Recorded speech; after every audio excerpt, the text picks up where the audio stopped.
Bonjour et bienvenue à un autre épisode de Plus de Millage où aujourd'hui on va faire une revue de la toute nouvelle Honda Civic Sport Touring Hybrid. La Honda Civic renoue avec la motorisation hybride pour l'année modèle 2025. En plus, maintenant assemblée au Canada, super intéressant. On va faire une revue rapide extérieur, intérieur, fonctionnalité. Ensuite, on va aller sur la route, faire un test de consommation d'essence réelle sur l'autoroute. Puis ensuite, je vais vous donner mes impressions finales. Allons-y!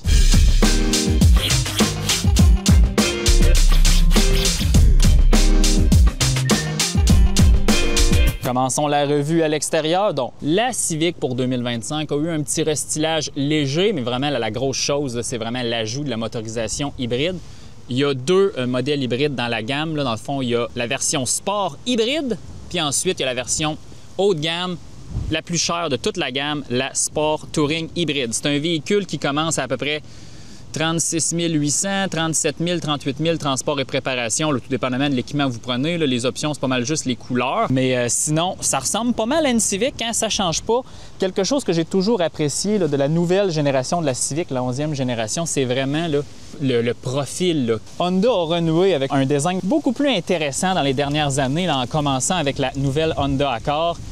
Honnêtement, là, le devant de ce véhicule-là, j'aime bien. Honda est allé rechercher ce qui rendait ces véhicules attrayants, un design qui se fond dans la masse, mais en même temps est juste un peu différent.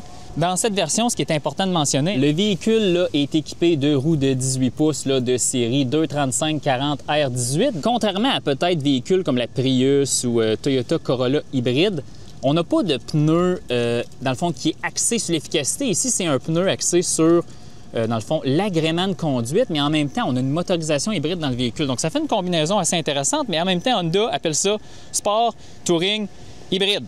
Donc, dans le fond, on veut maximiser l'agrément de conduite en même temps d'avoir une économie d'essence assez intéressante. Sinon, à l'arrière, il n'y a pas grand-chose qui distingue la Civic hybride des autres Civics en dehors là, du petit badge là, hybride juste ici.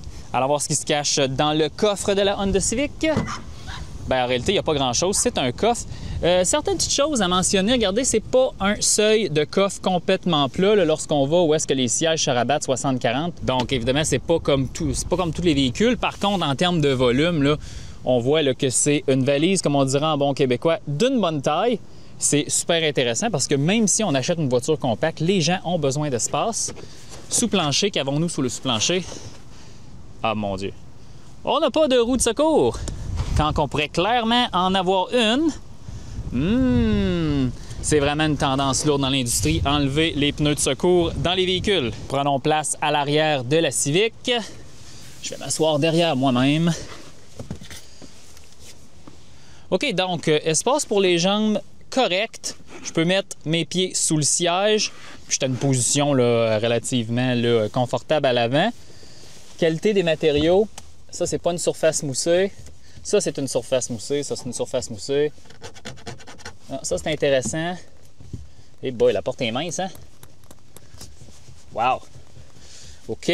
Mais sinon, on a du cuir. Ça, c'est du cuir véritable. J'ai regardé dans les spécifications. Nous avons un accoudoir. Si on s'installe avec l'accoudoir, c'est bien. À l'arrière, la console, il n'y a rien. Habituellement, dans beaucoup de véhicules, on voit port USB-C, bouche d'aération. Ici, là, c'est... Il n'y a rien du tout. Et sinon, qu'est-ce que vous allez avoir ici? Vous allez avoir certaines trappes là, fonctionnelles là, pour le refroidissement de la batterie. Motorisation maintenant. Évidemment, c'est un véhicule thermique. À plus de millage, on se concentre sur les véhicules à nouvelle énergie, majoritairement les véhicules électriques et hybrides branchables, mais un véhicule hybride traditionnel, comme j'appelle, c'est toujours intéressant d'aller en essayer un lorsqu'il est abordable et offre une économie d'essence assez faible. Mais qu'est-ce qu'on a ici? On a un moteur 2 litres 4 cylindres à cycle Atkinson. Donc, le cycle Atkinson, c'est un cycle de combustion qui n'est pas le même que les véhicules thermiques traditionnels. Ça laisse la valve d'admission ouverte un peu plus longtemps lorsque le piston remonte. Essentiellement, ça crée moins de puissance, mais c'est beaucoup plus efficace d'un point de vue de l'utilisation du carburant. Donc, l'efficacité thermodynamique de cette motorisation-là est autour de 40 %. Donc, c'est très, très proche du 42 % avec Toyota lorsqu'on parle de la Camry hybride. Sinon, ce que vous voyez en orange, bien là, c'est le câblage haut voltage du système hybride. La batterie a à peu près 250-260 volts de voltage nominal. Puis la magie là, s'opère là, sous ce résonateur où on a la transmission ECVT. Dans cette transmission ECVT, on a un moteur de propulsion de 181 chevaux qui est connecté aux roues là, la plupart du temps. Il y a un générateur aussi pour que le moteur thermique puisse fournir de l'énergie à la batterie qui est sous les sièges arrière. Et ensuite, il y a un petit accouplement là, à l'intérieur de la transmission qui permet que dans certaines conditions où le véhicule se déplace à haute vitesse, là, vitesse d'autoroute ou route nationale, le moteur thermique va se coupler aux roues. Et c'est là qu'on va avoir une efficacité supérieure qu'au système hybride. Puis là, on va avoir un apport d'énergie ici. Là. Puis ça, c'est assez traditionnel dans le monde des véhicules hybrides. Toyota aussi fait ça, mais avec un engrenage planétaire. Donc, c'est pas exactement une connexion directe aux roues, mais la Chevrolet Volt avait une connexion là, similaire là, pour certaines plages d'utilisation de son moteur thermique de 1,4 litres. Donc, ici, il n'y a rien vraiment de nouveau. Ce que j'aime aussi de cette motorisation-là, là, si on s'en va un peu plus loin, là, ce que vous voyez ici, là, avec cette petite réservoir, bien, ça, c'est le compresseur de l'air climatisé. Ce qui est intéressant, c'est que le compresseur de l'air climatisé est alimenté par une source haut voltage, ce qui fait que lorsque le moteur est à l'arrêt, l'air climatisé peut fonctionner à son maximum. Donc, en période très chaude l'été, le véhicule à l'arrêt, l'air climatisé va fonctionner à 100%. Donc, ça, c'est super intéressant. En réalité, le moteur thermique n'a pas de courroie d'accessoires. Donc là, c'est comme Toyota ici, c'est des composants mobiles de moins, donc c'est sûr que ça peut aider d'un point de vue de l'entretien long terme de ce système. Évidemment, c'est ça. Quand on électrifie des véhicules thermiques, il y a beaucoup de choses qui sont habituellement mécaniques qui deviennent électriques. Habituellement, ça les fiabilise et ça augmente leur plage d'opération. Donc ça, c'est très bien de voir ça là, dans ce véhicule-là, mais c'est en réalité de la mécanique hybride assez traditionnelle là, qu'on verrait là, chez la compétition. Puis si on parle de puissance totale, le système au complet, là, thermique, hybride, a une puissance de 200 chevaux, 236 livres-pieds de couple. Donc, c'est assez intéressant. Là. Ça ressemble à peut-être un moteur turbo, 1,6 litres qu'on verrait ailleurs. Puis le moteur électrique de propulsion a 181 chevaux. Malgré que ce moteur-là a peut-être, je pense, 140 chevaux, 150 chevaux, tu ne peux pas les additionner. En réalité, c'est comme une conjonction là, au travers d'un calcul qu'on sort là, 200 chevaux. On va prendre place à l'intérieur de la Civic, mais la première chose, c'est qu'on va parler des sièges. Sellerie en cuir. Siège là, qui offre quand même assez de support, très intéressant pour la longue route. Réglable électrique en 6 positions. Ça, c'est seulement sur la version Sport Hybrid. Lorsque vous tombez dans les versions là, Sport Hybride normal, bien, là, ça va être un siège manuel à 6 positions. Donc, nous voici à l'intérieur de la Civic. J'aime la prise en main du volant, quoique je trouve que la branche est un peu épaisse. La boutonnerie, c'est tout des vrais boutons, rien de capacitif. Volant chauffant ici, ça, je trouve ça weird. Là. Je ne sais pas pourquoi on n'a pas intégré ça là, à la boutonnerie et la climatisation qui est super simple à utiliser. Auto, on tourne, on ne se casse pas la tête. Super simple d'utilisation. On a USB-C ici et aussi recharge sans fil. Combiné d'instruments totalement numériques, vous avez votre niveau de carburant, le niveau d'énergie électrique à l'intérieur de la batterie du système hybride. Puis ça oscille entre 70% et 30%. 70% et 30%. Écran multifonction, là, on peut passer au travers là, de certains menus. Le flot d'énergie, l'économie d'essence avec les trips, en fond, les trajets, tout ça, navigation. Très intéressant ici, le système de navigation reproduit les indications ici. On n'a pas l'affichage tête haute, mais c'est tout comme, etc., etc. J'aime quand même la planche de bord, là, simple d'utilisation. Puis là, ici, on a le freinage régénératif, là, puis l'indicateur de puissance. C'est facile à utiliser. Puis évidemment, ce véhicule-là a seulement des contrôles conventionnels. Levier là, de clignotant, essuie-glace, tout ça, c'est ultra conventionnel. Pas trop de boutonnerie. C'est une Civic. C'est simple, mais bien fini. Qualité de construction est très bonne. Les matériaux sont intéressants. À l'avant, on a des surfaces moussées un peu plus. Puis, mais la porte, comme je vous dis, la porte est tellement mince. C'est vraiment intéressant. Mais sinon, en dehors de ça, pour un véhicule dans cette gamme de prix-là, la qualité de construction est bien. Puis j'aime aussi beaucoup le fonctionnement là, des bouches d'aération. Cette grille-là là, avec des hexagones, j'aime cette touche-là. Beaucoup de constructeurs ont décidé d'avoir une sorte de fausse bouche de ventilation là, qui fait toute la longueur du véhicule quand en réalité on en a juste 3. Mais j'aime la touche, là, ça l'ajoute de quoi d'intéressant à l'intérieur du véhicule. Puis ça se reproduit aussi ici. Mais sinon, c'est une Civic, c'est égal à elle-même. C'est quand même intéressant, je n'ai pas conduit une Civic moderne depuis celle que j'ai eue J'avais une 1999 avec le 1.6 litres, là, la génération EK de 444 000 km. Là, j'embarque dans la 11e génération. On est vraiment dans un autre monde ici, mais ça reste quand même l'esprit d'une Civic. Ce qui est intéressant sur la version Sport Hybrid, la version haut de gamme, on a un système de navigation connecté Google, comme ce que GM ferait avec sa gamme de véhicules électriques. Donc, je vous montre ça. Ce n'est pas une projection d'Android Auto du tout. Mon téléphone n'est pas connecté à Android Auto.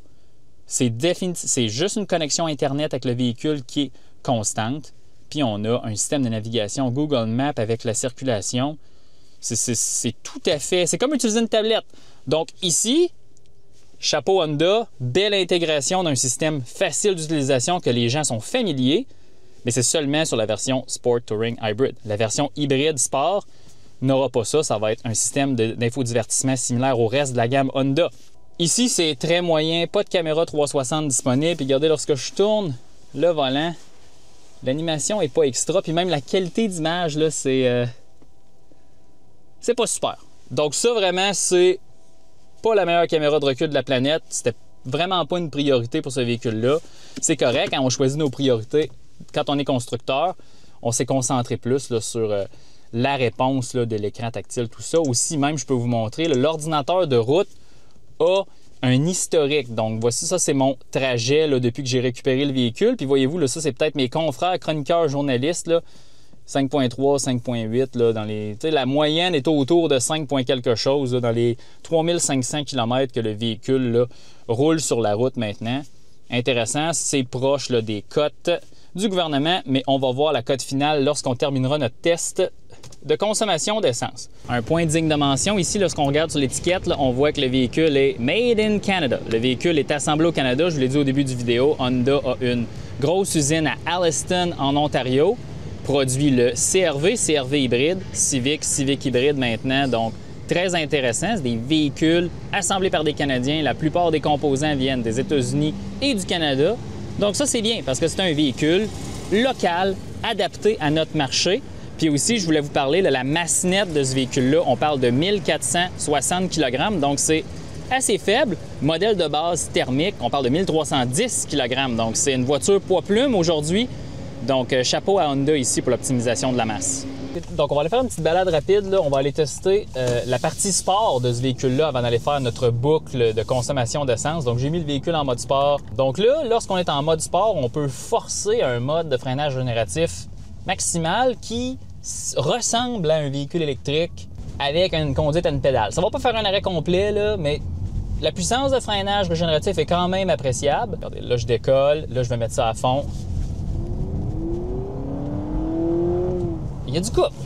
Il y a du couple. C'est intéressant, mais je trouve qu'à basse vitesse, là, il y a quand même un certain délai. Lorsqu'on roule là, au-dessus de 80 km/h, on est engagé, puis on appuie à fond, la réponse est beaucoup plus rapide. On dirait qu'il y a une petite différence là, dans la calibration ici. Je m'engage sur le boulevard de la Vérandrie à fond. Ouais. Puis là, vous avez peut-être entendu, le moteur simule des rapports. Il n'y a pas de CVT, puis il n'y a pas de transmission. C'est probablement juste électroniquement, le moteur thermique révolutionne jusqu'à peu près 5800, 6000 tours minute. Puis là, ensuite, le véhicule, il dit « Ouais, OK, fais un changement de vitesse. » Mais ça ne sert à rien. Le moteur aurait pu tourner à son régime maximal, mais d'un point de vue probablement d'agrément sonore, conduite, l'effet. Tu sais, il y a beaucoup de transmissions CVT qui sont reconnues pour être comme un peu un élastique. Puis là, c'est pas ce que Honda voulait avoir ici, parce qu'on voulait probablement avoir un agrément de conduite supérieur là, au reste des véhicules hybrides de traditionnels.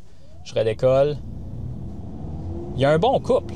232, 236, on le sent.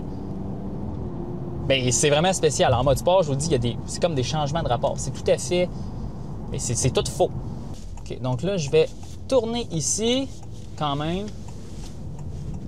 Ouais, le véhicule est quand même assez stable. Bon feedback dans la direction, mais c'est léger. Là. Même si on est en mode sport, là, ça augmente là, le poids de la direction là, virtuellement. Mais c'est précis. Puis la calibration de la pédale de frein pour un véhicule hybride est intéressante. Elle est spongieuse. Là, ça, c'est typique des véhicules là, qui mélangent la friction puis le régénératif. C'est assez linéaire lorsqu'on appuie sur le frein, donc c'est assez facile à moduler. Ça, j'aime bien. Là, j'appuie un peu. Là. C'est vraiment intéressant. En mode sport, là, je vous le dis, le moteur thermique, il roule presque tout le temps, puis ça a un effet probablement notable sur la consommation. On a 7,6 dans le dernier 5 km. Habituellement, lorsque je roule en ville, en mode normal ou éco, on est sous les 5 litres au 100. Fait que, tu sais, c'est ça la grosse différence, mais il y a beaucoup plus de réponses. Là. Ça accélère beaucoup plus vite. Les véhicules hésitent beaucoup moins à accélérer. Oui, le comportement est vraiment bien. C'est définitivement une Civic. La Civic, dans la plupart de ses générations, a toujours été une voiture compacte qui offrait une conduite engagée et précise, qui est appréciée et qui a été énormément appréciée par les Québécois et les Canadiens. Ça a été une des voitures les plus vendues au Canada pendant longtemps. Là, c'est moins le cas. Mais probablement que la nouvelle gamme hybride sur la Civic, là, ça devrait se vendre pas mal. Même Honda pense que ça va être 60% des ventes au Canada. Hey, c'est quelque chose, ça, 60% des ventes au Canada pour la motorisation hybride, qui est comme le 4e et 5e niveau d'équipement dans la gamme, là, en termes de prix. Ouais. OK, je comprends pourquoi ils ont mis des pneus Continental Pro Contact, axés plus sur l'agrément de conduite que des pneus à faible résistance au roulement. C'est sûr que ça a un impact sur la consommation d'essence, mais c'est tellement plus intéressant à conduire qu'une Corolla hybride. Beaucoup plus efficace, mais vraiment moins engageant à conduire. Une conduite beaucoup moins engagée. Puis l'intérieur, c'est vraiment pas la même chose. Ici, on a quelque chose de beaucoup plus premium. Lorsqu'on retourne en mode normal, comment que ça se comporte, la Civic? Lorsqu'on fait un départ à l'arrêt à 0 km/h, là, on peut facilement monter jusqu'à 40-50 km/h, 100% mode électrique. On peut, même là, j'appuie souvent là, à 20% de l'accélérateur. Donc, c'est ça le bienfait d'avoir un moteur électrique de propulsion dans l'ordre de 180 chevaux, parce que ça peut faire décoller le véhicule puis le déplacer. Là. Depuis que je vous parle, là, on est en mode électrique. Donc, comprenez qu'en ville, la propulsion électrique va être la majeure partie de la propulsion. Qu'est-ce que ça veut dire? Ça veut dire que la consommation va être super faible. Récupérer le véhicule lundi, là, puis de lundi à jeudi, la consommation, c'était comme 4,8, 4,7 affiché. Donc, c'est assez bas, mais c'est logique parce que, regardez, je décolle encore en mode électrique. J'étais à 20, 23, 25, 27, 29, 30. Là, le moteur thermique vient de démarrer, on est à 42. Je lâche l'accélérateur, le moteur thermique est éteint. Ça se fait tout seul, c'est instantané. Et là, on récupère l'énergie. Donc, très souple, très facile d'utilisation.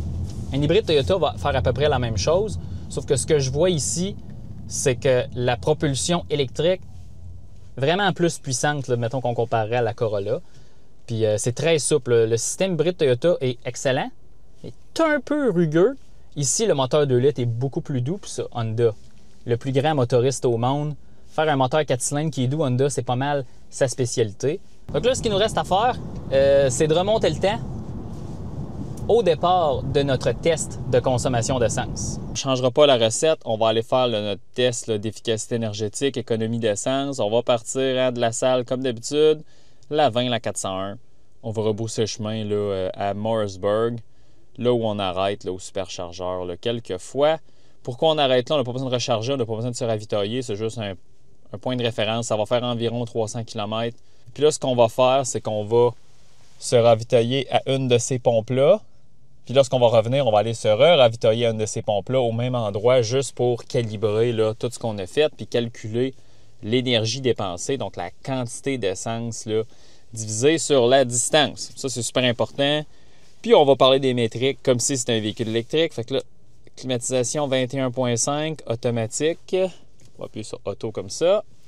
Ensuite, on a quand même Car Scanner, malgré que c'est un véhicule thermique hybride. J'ai mis des petites métriques ici.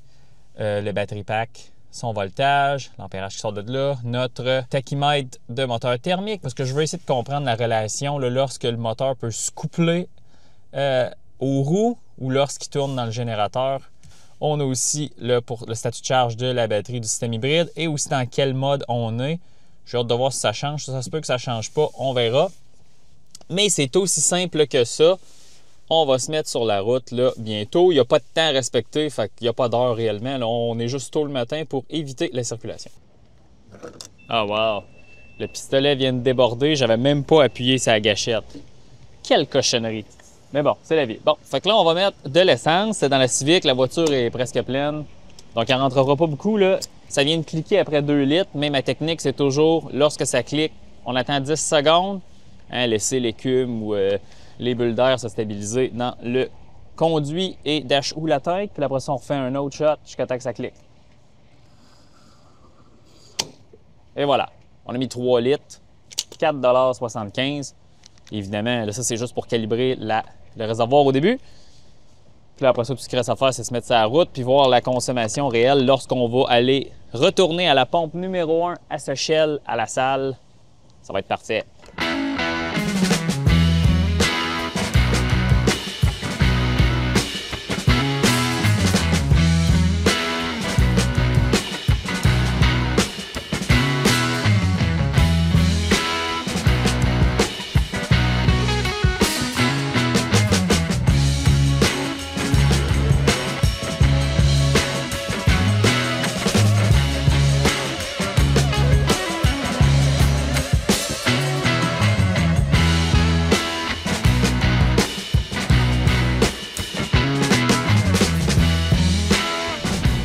Bon, me revoici. On va passer au travers là, des spécifications techniques de la Civic. En réalité, là, le système hybride dans cette Civic-là, c'est le même système hybride qu'on retrouverait dans une Honda Accord hybride ou dans un CR-V hybride. Il y a des petites différences là, en ce qui a trait là, à la localisation des composants, là, mais à la fin, c'est la même chose. Aussi, on a un petit dispositif dans cette transmission-là qui couple le moteur thermique aux roues. Dans certaines situations majoritairement d'autoroute à vitesse constante parce que c'est la façon la plus efficace de faire avancer le véhicule là, dans ces situations-là. Puis on a une batterie lithium-ion de 1,06 kWh sous les sièges passagers arrière.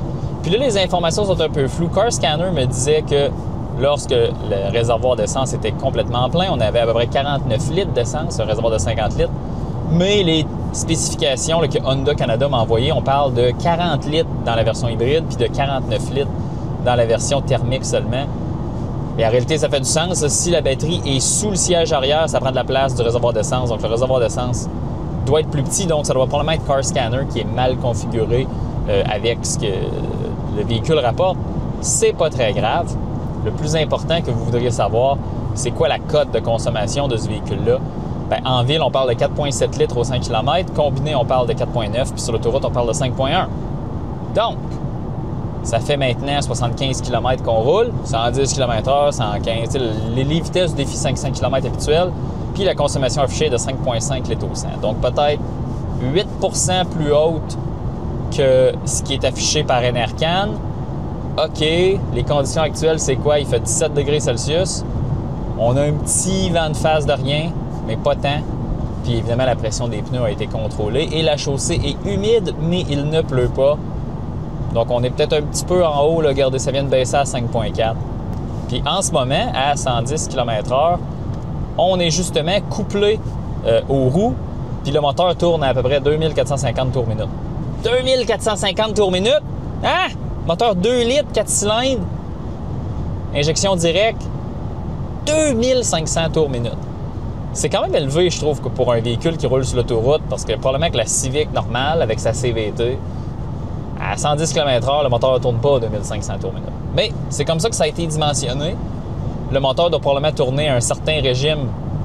C'est le ratio de transmission qui fait ça, là, probablement que le ratio de transmission, quand on le multiplie, on tombe à 2380, il est allumé, là, 2380 tours minute là, à peu près. Mais en même temps, lorsque le moteur tourne, puis qu'on propulse le véhicule mécaniquement aux roues, on envoie quand même là, 10 à 15 kW dans la batterie parce que le générateur, lui aussi, il tourne. Puis c'est dans certains rares cas que le générateur ne va pas tourner. Puis là, c'est seulement la propulsion thermique qui va se faire. Donc, en tout cas, je trouve ça un peu spécial comme système hybride. C'est qu'en réalité, la consommation est élevée lorsque tu roules. Le moteur s'éteint momentanément, comme en ce moment. Là, le moteur est éteint. Là, on roule en mode électrique à 110 km/h. Il sort à peu près 16 kW de la batterie. La batterie va passer d'à peu près 60 % à 38 %. Puis après ça, le moteur thermique va démarrer. Fait que quand on roule sur l'autoroute à vitesse constante, là, c'est mode électrique, mode thermique. Mode électrique, mode thermique. Mode électrique, mode thermique. Mode électrique, mode thermique. C'est un peu bizarre. Est-ce que ça fonctionne bien? Oui, parce que c'est très doux, c'est imperceptible. Bien, c'est particulier parce que là, avec tous les indicateurs que j'ai devant moi, c'est un peu déconcertant. Le moteur s'éteint, le moteur allume, il se passe plein d'affaires. Évidemment, si vous êtes un particulier normal, vous conduisez votre véhicule, il n'y a pas des caméras, des car scanners d'afficher un peu partout, puis vous n'avez pas tous vos graphiques là, qui montrent le flot d'énergie au travers du véhicule, bien, vous ne seriez pas déconcerté, déconcentré. Donc, à la fin, là, je fais ça pour vous, là, mais regardez, là, je viens de regarder encore là, mon indicateur d'économie d'essence, 5,4 litres au 100.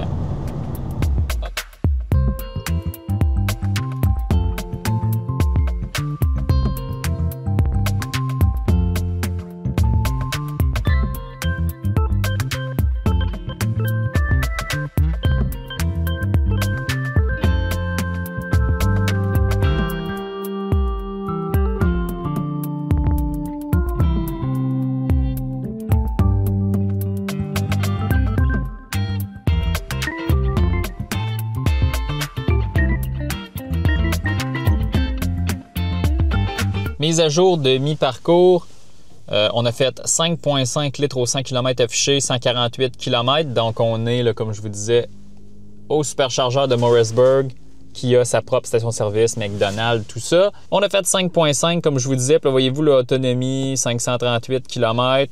On a pris à peu près là, 2 barres d'essence. Ça veut rien dire, là, mais c'est à peu près 10 %.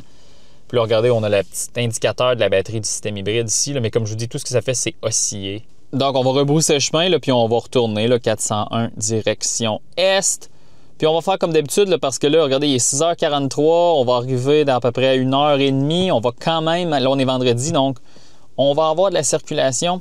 Donc, ce qu'on va faire, c'est qu'on va faire comme d'habitude. On va prendre l'autoroute 30 et on va là, rentrer sur l'île de Montréal. Puis ensuite, on va se diriger à la station Shell, puis on va pouvoir ravitailler et avoir la réponse finale, là. Est-ce qu'on a fait 5,5? Est-ce qu'on a fait moins de 5,5? Est-ce qu'on a fait plus? Donc, je vais prendre une pause, je vais déjeuner, puis on va se remettre en route. Bon, et nous voilà sur le chemin du retour. Là, on va retourner vers Montréal. On a au minimum 148 km à faire. Évidemment, dépendamment de la circulation, là, on va choisir un pont là, différent, peut-être pour entrer sur l'île de Montréal. Là, ça va dépendre, mais à la fin, plus on fait de distance, plus notre résultat va être précis. Là, donc, c'est pas un problème. On n'a pas ravitaillé, évidemment. On va ravitailler à la station Shell, là, à la salle, à la même pompe pour que ça soit le plus constant possible. Mais sinon, tout se passe bien. Consommation 5,5 litres au 100 km.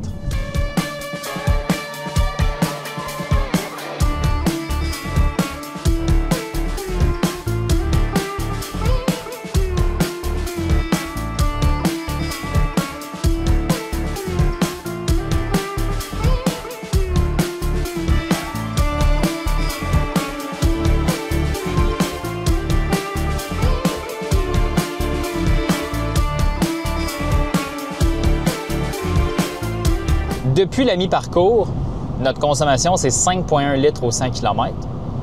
Mais la consommation moyenne depuis qu'on a quitté Montréal, c'est 5,5. Donc là, ça va rester à voir si ce deuxième segment va avoir une consommation inférieure et faire baisser notre moyenne, la rapprocher de la cote autoroute NRCan de 5,1 litres au 100 que je vous ai mentionné au début. On verra bien. Écoutez, on a un vent là, qui frappe le véhicule là, perpendiculaire du côté passager, quand même assez soutenu, plus soutenu qu'au début. On verra bien, il fait 15 degrés Celsius, mais on est bien. Puis là, on va parler plus là, de l'aspect habitabilité du véhicule. Siège super confortable, on a du support, le siège électrique, on peut l'ajuster de plein de façons. Très bien pour de vrai, pour une voiture compacte qui est moins cher, mais ça reste quand même un véhicule là, de près de 40 000 $.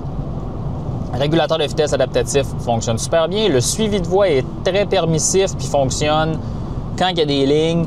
Puis aussi, il peut suivre un véhicule si les lignes ne sont pas super claires, mais ça fonctionne bien. Là. Puis il n'y a rien d'ultra avancé ici. Il n'y a pas de changement de voie automatique. Il n'y a pas d'intelligence artificielle. C'est vraiment juste un suivi de voie et un régulateur adaptatif performant.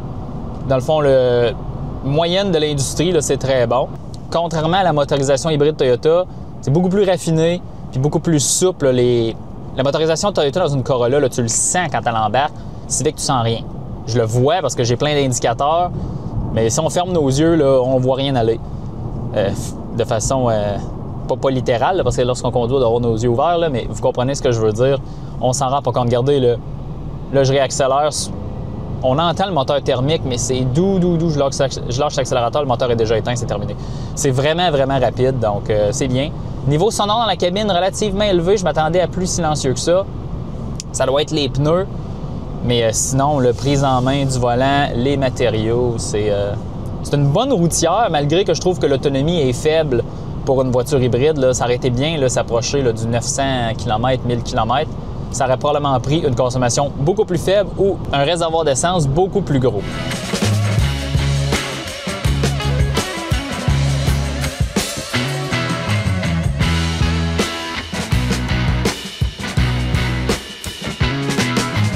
Dernière mise à jour avant qu'on aille ravitailler, je vous le dis, l'éclairage, c'est pas très bon. Là, on a le soleil qui se lève là, directement dans mes yeux. Peu importe, depuis qu'on a quitté Morrisburg, 4,6 litres au 100 de consommation moyenne, c'est vraiment bas. Là, on est en bas de la cote d'Enercan, on est à 110 km/h de moyenne. C'est excellent. C'est ça l'important de faire le même trajet dans les deux directions. On compense le profil de la route, les vents. Ça nous permet de faire une grosse moyenne qui fait plus de sens. Donc, la consommation, depuis le départ, on parle de 5,2, qu'on est très, très proche de la cote Enercan. On va arriver à la station Shell là, dans 30 minutes, 22 km.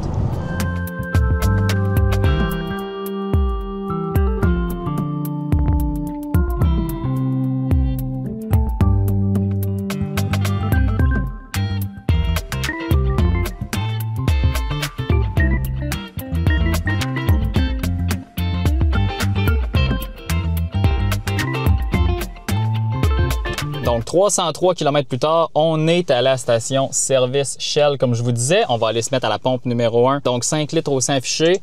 Puis le dernier trajet, 4.4, je pense que j'ai une meilleure façon de vous l'afficher ici.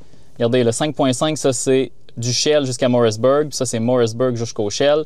La consommation est beaucoup plus basse, quasiment à 1,1 litre de différence. Il y a aussi le fait que lorsqu'on a sorti de l'autoroute 30, bien là, évidemment, c'est boulevard, puis la vitesse était moins élevée, donc il y a eu une grosse baisse là. Mais à la fin, là, on a fait quoi, 90% en route, même pas, 95% en route, 5% en ville. C'est bien comme consommation. Donc la moyenne entre les deux, 5, mais ça c'est sur papier. Allons voir dans la réalité comment on met de carburant.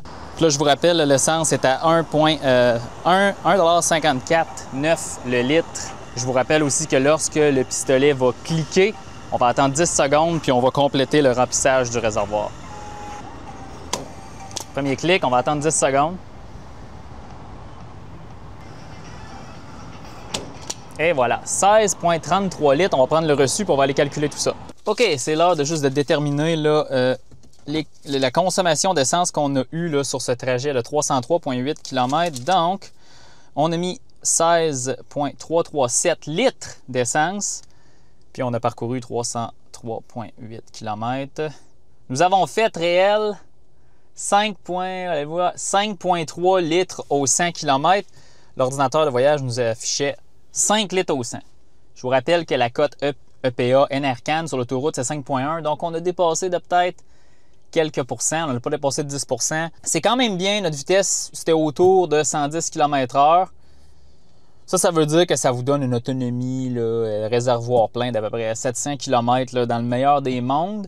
Probablement que si les conditions sont meilleures, on pourrait peut-être descendre là, autour de 5, un peu en bas de 5, on ferait 750 km.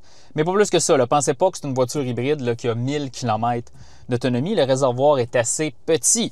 Sauf que d'un point de vue là, de coût d'opération, c'est relativement faible. Là, regardez, là, ça a coûté 25 $ remplir. Mettre à peu près 16 litres d'essence. Le réservoir affichait qui était à la moitié, mais selon la documentation d'Honda, c'est 40 litres le réservoir. Fait qu'on n'était pas vraiment à la moitié, mais peu importe. C'est une consommation assez faible.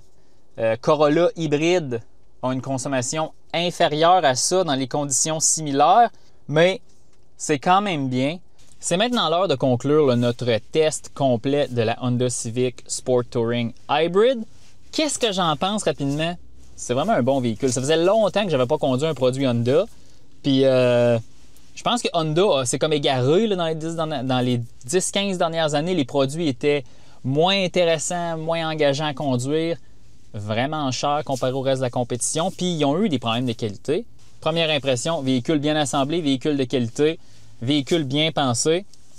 Le prix est intéressant. Puis là, c'est là que j'ai une petite passe-passe pour vous. Là. Un Kona EV 2024-2025, son prix d'entrée, là, 49 000 $. En ajoutant les taxes, en soustrayant là, la subvention complète de 12 000 $, on arrive au prix après taxe d'à peu près 46 000 45 000 $, ce qui est exactement le prix de ce véhicule-là après les taxes. Donc là, 1 pour 1 avec le véhicule hybride. Par contre, il y a un incitatif gouvernemental qui est ajouté, donc c'est pas le vrai prix, on s'entend là-dessus, mais à la fin, pour le consommateur, c'est le prix qu'il a payé.